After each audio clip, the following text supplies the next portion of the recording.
the Supreme Court's dismissal on Montana's abortion parental consent law. What this decision implies. CNN. The Supreme Court chose not to revisit a Montana statute that mandates minors under 18 to obtain parental consent before accessing an abortion, thus upholding the ruling by a state court that overturned the law. The law, enacted in 2013, barred any medical professional from performing an abortion on a minor sans notarized parental approval.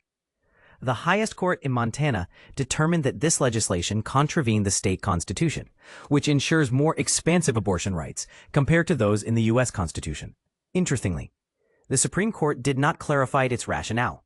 However, conservative justices Samuel Alito and Clarence Thomas found the case unsuitable for addressing the complexities of such laws.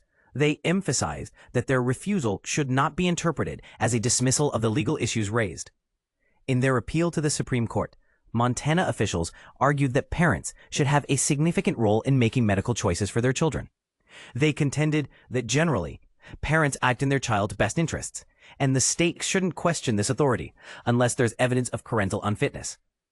On the other hand, Planned Parenthood, which contested the law, argued that the case revolved around the state constitution's provisions. They pointed out that Montana officials appeared to believe that parental rights were the sole focus, without acknowledging any other rights connected to the decision. Under the Montana law, a doctor missing parental consent could face legal penalties, including fines and jail time. Yet, minors had a bypass option to persuade a court of their capability to decide independently. But here's where it gets controversial. The Supreme Court's decisions in the past contextually included similar consent requirements and touched upon the importance of allowing minors to challenge parental consent in court.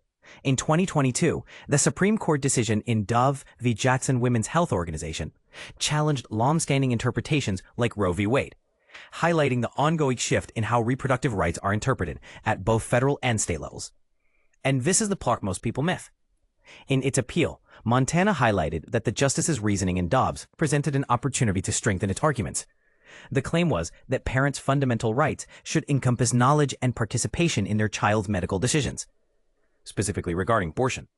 Meanwhile, the state court emphasized that minors deserve the autonomy to make privacy-protected medical choices.